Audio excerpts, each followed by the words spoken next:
Hi, it's Kelly from the DIBY Club, and I'm going to show you just how to use your sewing machine to do some free motion embroidery. And it's actually pretty simple, so just hang tight. First thing you're going to want to do is print out your pocket stitch guide that came with your download of either the Dauphine pattern or one of our other pants patterns. And what you're going to want to do is to find either some tracing paper. I've got some parchment paper here. You want to find something thin that can kind of tear so that you can stitch through this and then easily take it off later. So take your pattern piece, lay it underneath your paper. We'll just call this tracing paper. And then you're just going to want to go down and have a pen that's not dead. Here we go. So what you're going to want to do is take your pen and just kind of trace the design all the way around. And alternatively, you can make up your own design, of course, and to just go with that. Or you can get a little crazy and just totally freehand it. Stick your pocket under your machine and see what happens. And that can be really successful, and it can also be pretty unsuccessful and leave you to ripping out a lot of stitches. But the point is to have fun and create something unique. So there's that. You've got your design kind of traced on here. We are going to grab your pocket piece. I've got mine, it's all kind of pressed and ready for some embroidery. Stick it under here, kind of line it up where you want it to be, and keep in mind where your seam allowance, where the pocket is going to fold under. Stitch it on, or not stitch it, pin it on in a few places. Like that, like so. Just pin it on so that it doesn't shift while you're stitching.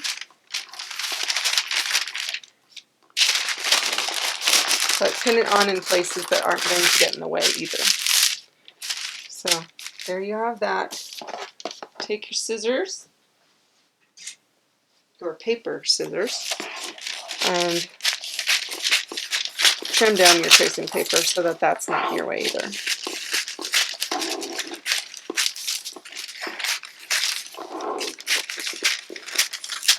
Okay, now we're going to go over to the sewing machine and learn how to do a little bit of free motion embroidery. Okay, now to show you how to do some free motion embroidery. I have a Singer 9960, and this machine is awesome. It can do so many different things. One of the things it comes with this foot that is meant for free motion embroidery and quilting. So if you don't have a foot for this, I'm sure you can find one online. Most machines can do this. So first thing you want to do is to take off the whole foot assembly at the bottom.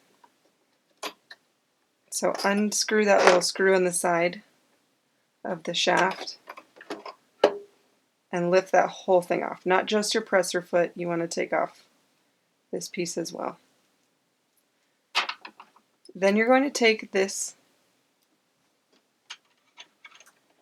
and you are going to attach it. This foot is going to allow you to just kind of move around instead of the presser foot kind of ruining your pivoting abilities. Just tighten that on. Okay. And then you're going to thread your thread through that hole in that foot. Okay. And then you see here where I have the option to lower my feed dogs.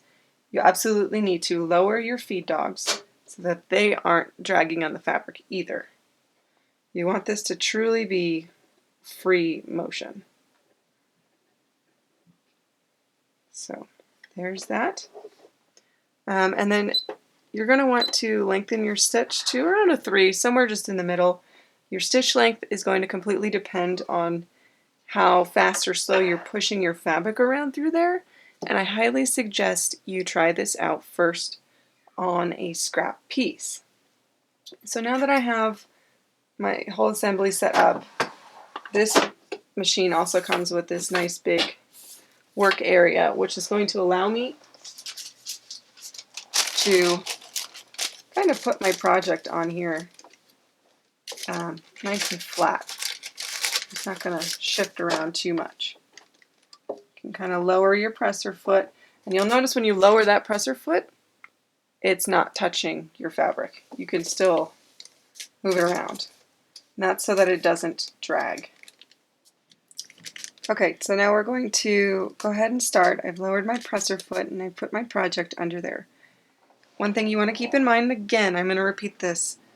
Your stitch length is dependent on how fast you move your project through your machine.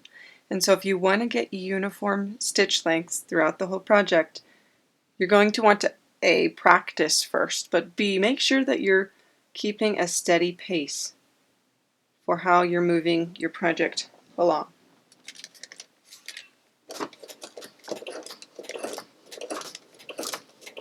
It's a little different when you've got paper going through here. Try to keep a steady speed on your machine too.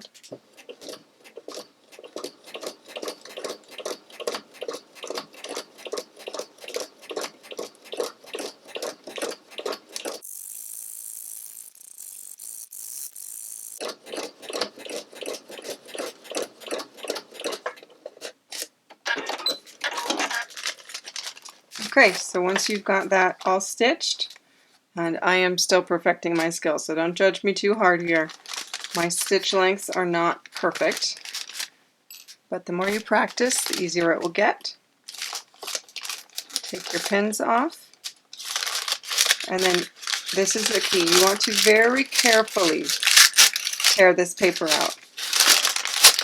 And I say that because if you're too rough with it, you can kind of pull your stitches up so where they'll kind of bubble, and you don't want that. You want them nice and tight. So take your time and be careful with this. Once you get the main piece off, you're probably going to want to go back through with your tweezers to carefully kind of pull out the rest of the paper without damaging the stitches.